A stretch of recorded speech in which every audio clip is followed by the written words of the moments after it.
Vamos a continuar con la clase de historia, un poco lo que estábamos nosotros revisando la clase anterior. Vamos a ver si nos queda del todo claro estos conceptos. Ya vimos, llegamos hasta el concepto de yihad en la cultura islámica. ¿Vimos los tipos de yihad? ¿O no todavía? Cuéntenme. Sí, no. Nicole, sí, no.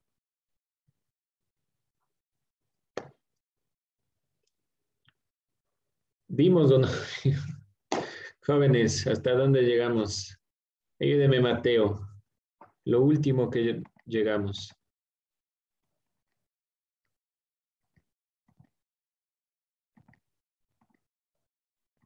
O sea, solo quedamos en que significaba, o sea, el nombre que se le daba era la Guerra Santa y que se hacía para defender a la religión. O sea, llegamos hasta qué es yihad. Ya, muy bien. Gracias, Mateo. Hasta qué es yihad llegamos. Entonces, estamos en el tema, el concepto de yihad en la cultura islámica. Ya, hasta ahí llegamos. Ese es nuestro tema en general. Esto es lo que nosotros estamos revisando. Puntualizamos que yihad se le conoce comúnmente como Guerra Santa. Pero ¿qué decía el teólogo? ¿Qué era realmente el yihad? Se lo conoce, por eso lo pongo entre comillas. Nicole, cuénteme. Era defender la religión. Defender la religión frente a cualquier tipo de amenaza. No es una guerra por sí mismo, no es que quieren la guerra, o por lo menos eso dicen ellos. No quieren la guerra, sino que quieren, Guerra Santa no, sino quieren defender a toda costa la religión. Todas las religiones hacen esto, todas las religiones se defienden. De una u otra forma en la historia de la humanidad se han defendido. El tema es cómo se defiende esta religión. ¿Cómo se defiende? ¿A través de qué? ¿Se pone a rezar afuera? De armas, o sea, defienden la religión con armas. Con armas. Este es uno de los inconvenientes, tal vez desde nosotros, no podemos nosotros de fondo ser totalmente críticos porque hay cosas que tienen razón. Si ustedes le vienen y le lanzan una bomba, no va a quedarse quieto sin hacer nada. O sea, las intenciones de fondo de los grupos islámicos no son la guerra. El mismo teólogo dice, ninguna religión va a pretender de fondo la guerra, lo que quiere es la paz, que todos estemos en paz. Eso es lo que enseña la religión. Pero el problema es cómo se defiende. Se defienden a través del ejército armado. Y esto es desde la época de Mahoma, porque el momento que fue expulsado Mahoma, al regresar y retomar la Meca, lo hizo por medio de la fuerza armada. Entonces, no es la crítica a la religión, ni a la defensa, porque todos, creo yo, necesitamos defender nuestras posturas. Nadie tiene por qué decirnos cómo pensar, pero la forma es el problema. Entonces, aquí con el yihad, ese es uno de los inconvenientes que puede llevarse a cabo. La concepción del yihad no es tan simple como decir guerra santa o simplemente defender la religión. En el Corán prácticamente se plantea la idea del yihad, cómo conseguir lo mejor, alcanzar lo mejor de nosotros. Entonces es estos dos elementos de la defensa de lo que esta religión promulga, que es de fondo lo que todas las religiones promulgan, más allá de los elementos específicos. Si alguien conoce esos elementos específicos, está bien, no hay inconveniente, pero no hablamos directamente o de fondo de eso, no es la religión lo que nos compete, sino el ámbito humano, porque estamos viendo historia. Por lo tanto, el punto central será cómo esta religión va generando una expansión importante y estos conceptos van introduciéndose en la realidad. Hasta ahí nosotros un poco íbamos revisando. La idea de yihad se encuentra entrelazada en varios elementos. Y nosotros veíamos que una de las características particulares de los musulmanes es que principalmente relacionan política con religión. Más allá de cualquier creencia que tengan o que puedan decir, está marcada su forma de entender la política con la religión. Por eso nosotros en el video veíamos los sunas y el Corán como dos elementos relacionables, lo que debe hacerse políticamente y lo que debe hacerse en cuanto a la religión, los elementos mandatorios. Algunos grupos radicales le han convertido en una lucha violenta a la propia consideración de yihad. Aún así, más allá del fanatismo, más allá de cualquier consideración, nosotros vamos a revisar los tipos de yihad. Vamos entonces a introducir esta perspectiva y los tipos de yihad para tener en cuenta esta consideración.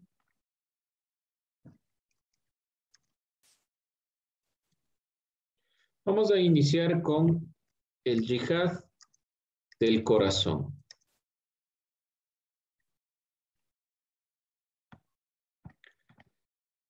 En un contexto puramente espiritual,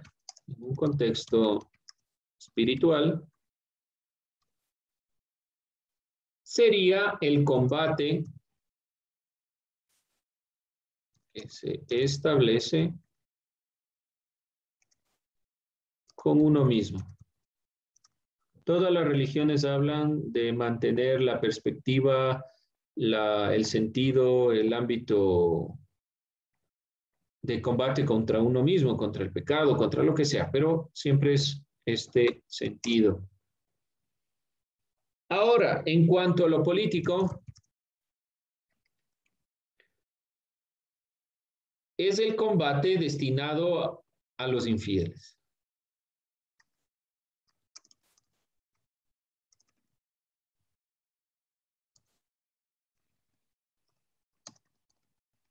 O para defender, para su defensa. Sí, y este ámbito es propiamente lo que más se relaciona con el yihad. Hay varias formas de entender el yihad. Una de ellas es el yihad del corazón. Otro, el yihad de la lengua. En el yihad de la lengua consiste en opinar o legislar justamente, de manera justa. Aquí tienen una frase interesante: ordenar lo que es bueno y prohibir lo que es malo. Este es un parámetro, es decir, es lo que les permite tener una visión. El yihad, además de los 5 pilares que nosotros veíamos, de estos 5 elementos base de la religión, también se lo establece como elemento básico al yihad. Cómo se lo va entendiendo ya depende, no es tan sencillo. Yihad de la mano. En cuanto al yihad de la mano, este radica poner en práctica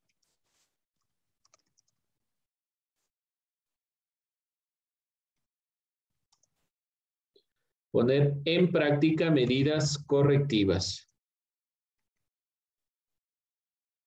o punitivas para evitar que los creyentes cometan actos sancionables. Entonces, hay que corregirle antes de que cometa algún acto sancionable.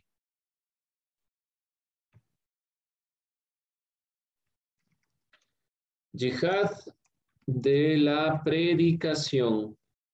Ay, perdón, primero el yihad del dinero. Vamos con el yihad del dinero. Contribuir económicamente a las necesidades de la comunidad. Esto es importante. Siempre están hablando, recuerden ustedes que había uno de los pilares. ¿Cuál era este pilar que hablaba de la limosna? ¿Cómo se llamaba? El pilar, uno de los 5 pilares, el pilar sobre la limosna. A ver. Purificar el alma y de la avaricia. Sí, para eso es. Pero ¿cómo se llama? No era sacar. Zakat. Saum. Zakat. Zakat, sí, zakat. El zakat. Si ustedes recuerdan, uno de los pilares es para purificar el alma, como nos dice Felipe, el zakat, que plantea que debemos contribuir. No solo se lo plantea como en los pilares, sino que se lo plantea también en el yihad. Por lo tanto, el yihad no es solo una guerra santa. El yihad no es solo defenderse de los ataques. El yihad también conlleva el contribuir económicamente con las necesidades de la comunidad musulmana. Entonces, hay una gran consideración de comunidad dentro del ámbito del propio yihad. Pues el concepto no es tan sencillo como decir, sí, es una guerra santa y punto, ¿no? Es tan así el ámbito. El yihad de la predicación implica que toda acción pacífica destinada a extender el Islam fuera de sus fronteras y a fortalecer en el interior. Implica, por lo tanto, toda acción. Debemos llevar a cabo. Las religiones siempre quieren expandirse, llegar a más personas, contribuir con más en la ayuda que ellos consideran ayuda, pero de todos modos quieren siempre expandirse. Por lo tanto, implica toda acción que sea pacífica para extender el Islam y fortalecerlo en el interior. Siempre hay que fortalecer las religiones, tienden a ir ganando contrarios si no hay fortaleza, y por eso es la predicación, del ámbito propiamente predicativo, de llevar la religión a otros sitios. El yihad de la espada. ¿Qué conlleva el yihad de la espada? Propiamente significa llevar a cabo acciones armadas, y este es uno de los parámetros más criticables en cuanto a la religión, acción armada destinada a proteger las tierras del Islam y su propia supervivencia. Como les decía, creo yo, todas las religiones han generado estos procesos de sobrevivir a través de la fuerza, pero eso no los justifica. Recuerden ustedes qué decía el teólogo. Es una consideración de la humanidad, si es que a alguien le ataca, el responder y responder de fuerza armada. Las guerras han sido consecuencias de actos en este sentido. Pero yo creo que eso no lo justifica. Eso no justifica que sea una acción netamente armada, porque tenemos los problemas que en este momento nos aquejan a la humanidad, de los sinnúmeros de guerras llevadas a cabo por estos grupos extremistas en el propio Oriente. Ya con las consideraciones de Occidente son más, creo yo, respuestas en este sentido de defensa. En este caso, países que han generado luchas contra los grupos yihadistas son mayormente las defensas de estos grupos. Quizá yo no comparto esas consideraciones. Si bien la idea de yihad se aplica a grupos de personas, algunos la han extrapolado a naciones y países. El cumplimiento del yihad llega a ser obligatorio y tan importante como los 5 pilares. Por lo tanto, el yihad es obligatorio y tan importante como los 5 pilares que nosotros revisamos. Estos elementos, por favor, ahí les dejo un segundo para que ustedes vayan revisando, para entrar ya a la expansión del cristianismo y sus conflictos. Si a alguien le queda alguna inquietud, alguna duda. Y si es que póngase, quieren, como quien dice, expandir su religión y van a un país en específico, póngase aquí en el Ecuador, quisieran venir y inculcarnos su religión, eso sería algo probable que lo logren. ¿Usted cree que aquí no hay mezquitas? No, pero o sea, lo quieran, o sea, quieran como que quien dice eliminar el catolicismo o el cristianismo de No es aquí. posible porque la religión, una religión, como decía el teólogo, debe aceptar que existen otras religiones. No es la imposición por la imposición. Tampoco creo que el cristianismo quería imponerse por imponerse. Otra cosa es la defensa. Es decir, si yo le ataco a una persona, independientemente de la religión que tenga, se va a defender, porque es su postura, es su forma de entender el mundo. Pero mezquitas aquí en el país sí hay. En nuestro país sí hay muchos grupos musulmanes, porque vinieron justamente en las oleadas migratorias de la Primera Guerra Mundial. Muchos grupos vinieron acá al Ecuador. Entonces sí tenemos, pero imponerla como imponerla no. Y además no se puede, nuestro país es altamente cristiano. No entro en ningún parámetro, ni evangelista ni católico. Bueno, es altamente católico por consideraciones de la colonización española, pero en general es altamente cristiano. Es muy difícil que se implemente una religión que no es la mayoritaria en nuestro país. Pero aún así, tiene grandes adeptos. Es una de las religiones más fuertes. El cristianismo y el islam son las que mayor gente tienen en número de personas como adeptos. Por ese lado, venir a imponernos, no es ese el objetivo de una religión, ni del Islam. Nosotros a veces sí nos queda eso, ¿no es cierto? O sea, es como que religiones externas quieren imponernos la religión, ¿no? O por ahí les llaman por teléfono y les dicen, hágase amigo de los hermanos alguna cosa, pero no es ese el objetivo. O sea, eso es tratar lo que dice aquí, de predicar. Ese sí es el objetivo de todas las religiones, no imponer, pero sí predicar. Llevar la palabra, es decir, yo, por ejemplo, me voy de aquí a otro país. Voy a ir llevando mis costumbres porque soy ecuatoriano.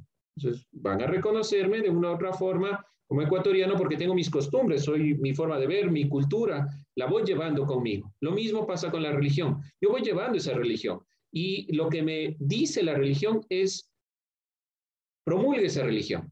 No se adapte a otra religión, no cambie de religión. Esa es su religión, entonces llévala a todo lado y vaya promulgando. En ese sentido sería Felipe, no en el otro.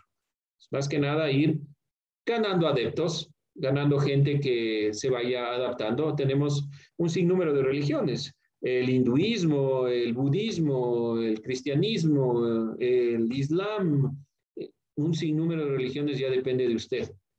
Pero si se adhiere a estas consideraciones, la religión, usted entra dentro de la religión, lo que la religión le va a pedir es propiamente, usted entra y la idea es que no se vaya. No porque necesitamos solo cuestiones económicas, sino porque es parte ya de su ser. Y eso es muy importante. Entonces no van a venir a imponernos, pero van a venir con su cultura. Y eso es muy rescatable en todos los casos. O sea, no tenemos a nadie que imponer nuestra forma de pensar, ni tiene nadie por qué venirnos a imponer su forma de pensar. ¿Algo más, Felipe? ¿Algo más que acotar? No, pues toda mi duda. Ya, ok. Entonces, dentro de esta consideración vamos a tomar en cuenta algunos otros parámetros. Ahora que haya gente dentro de su religión que sea muy insistente es otra cosa, ahí ya no me meto. Ya mucha insistencia hay, ya es otra consideración. Pero de fondo la religión per se no trata de hacer eso. Vamos con el siguiente tema, expansión del cristianismo y sus conflictos.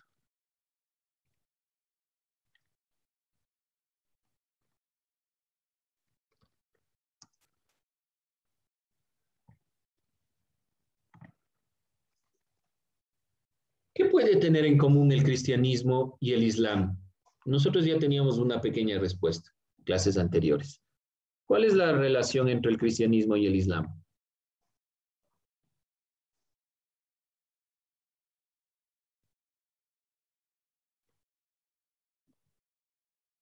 Que tienen un solo Dios. Que tienen un solo Dios, son monoteístas, son religiones monoteístas.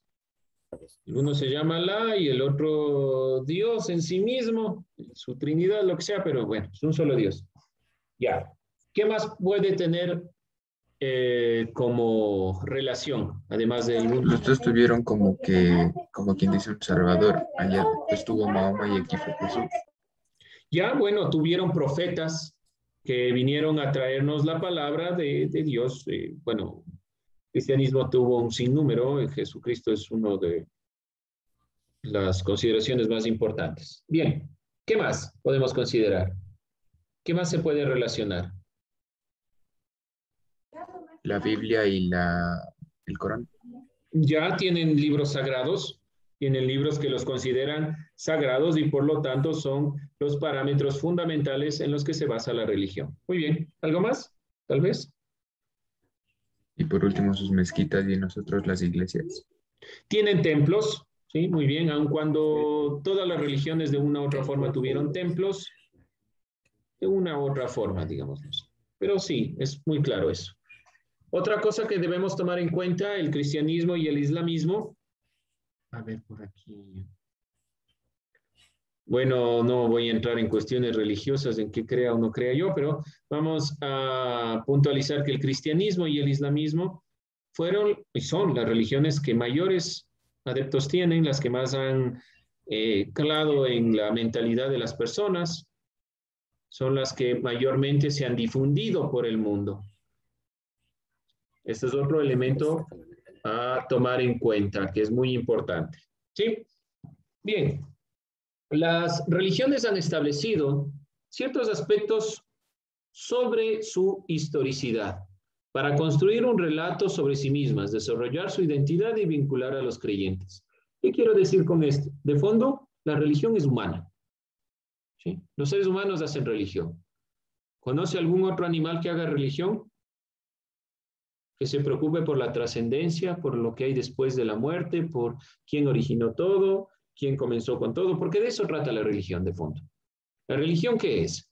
Tratar de darle una explicación al origen, principio, sentido de la vida, la muerte, después de la muerte, todos esos elementos son lo que explica la religión.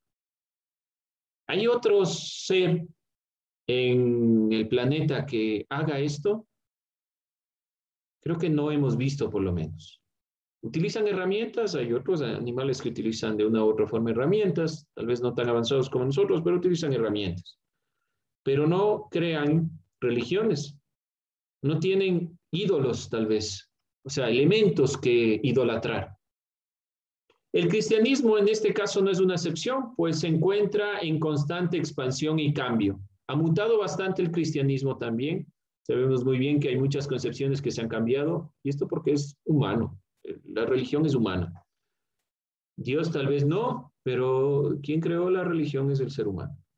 El establecimiento de la iglesia cristiana requirió de un largo proceso de consolidación. Varios autores coinciden en que la difusión del cristianismo se inició después de la muerte de Jesús, con la prédica del colegio apostólico principalmente. Sabemos muy bien que hay dos grandes filósofos, pensadores y padres de la iglesia, San Agustín y Santo Tomás de Aquino. Estos dos grandes pensadores generaron las bases también filosóficas del pensamiento cristiano.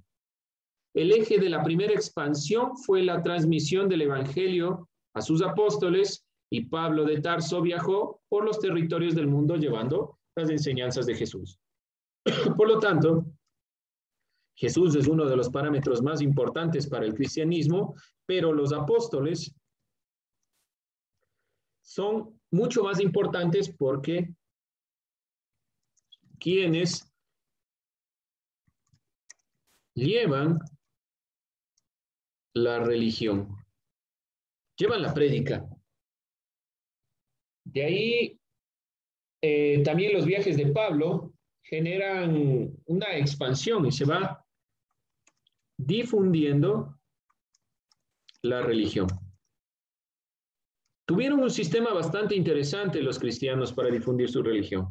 Llevaron a través del lenguaje, del caminar, o sea, los apóstoles y en este caso también Pablo fue moviéndose, a través de los imperios, tratando de llevar la palabra de Jesús. Por lo tanto, la difusión no es solo desde Jesucristo. la más fuerte difusión es a través de sus apóstoles, quienes van llevando lo que Jesús decía a través de los pueblos y va ganando adeptos. Esto también puede relacionarse bastante con la perspectiva del Islam. Se va llevando de una u otra forma la prédica de Mahoma. Aquí se va llevando la prédica de Jesús. Dentro de esta consideración, el establecimiento de la iglesia cristiana requirió de este largo proceso. Quienes conformaron uno de los pilares fundamentales para la expansión del cristianismo fueron las mujeres. Deben haber visto en algunas películas cómo las mujeres eran quienes escondían a los apóstoles bajo las reprimendas, sobre todo del Imperio Romano. Entonces, las mujeres generaron también un proceso importante. La ayuda de las mujeres generó a los primeros conversos a esta religión. Primeros que, las mujeres generaron a los primeros conversos. Es preciso señalar que la propagación del cristianismo se produjo en el contexto de una Roma en sus inicios imperiales. Año del inicio del Imperio Romano.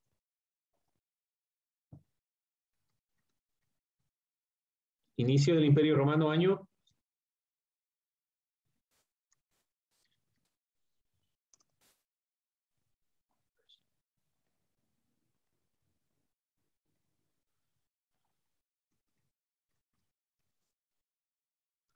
Año del inicio del Imperio Romano. Tiene 3 etapas del Imperio Romano: la monarquía, la república y el imperio.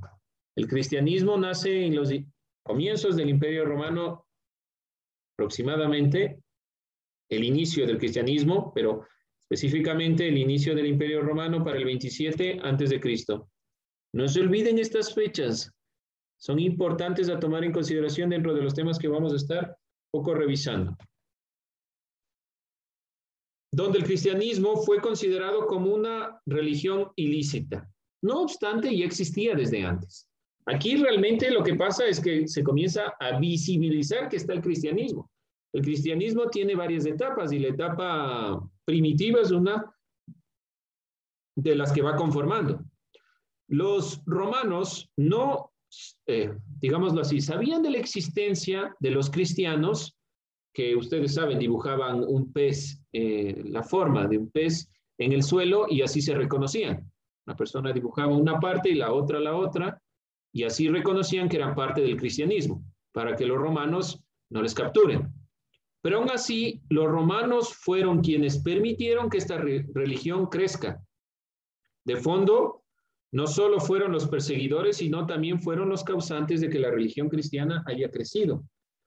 Porque sabían de su existencia, pero asumían que era una religión que devenía del judaísmo, por lo tanto iba a manejarse igual que los judíos.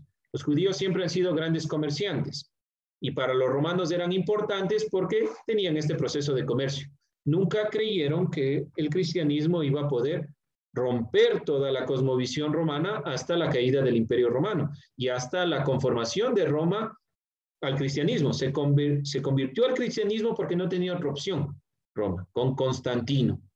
Entonces, esta relación del cristianismo es muy importante para la realidad actual, no solo porque nuestro país tiene una gran influencia desde el catolicismo, sino porque es una de las religiones mayormente difundidas alrededor del mundo, en todas sus expresiones, todas sus partes, ya sean evangélicos, protestantes o católicos.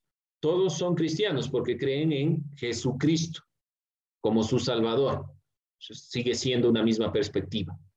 Más allá de que profesen una forma de entender la Biblia u otra forma, siguen siendo cristianos. Más allá de que se peleen o no se peleen. Bien, vamos a ir cerrando aquí esta perspectiva. ¿Qué les pido para la siguiente clase? Por favor, busque origen del cristianismo. ¿Dónde nace?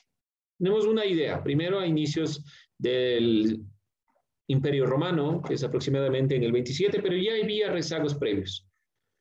Bien, jóvenes, si no hay más dudas, preguntas, inquietudes.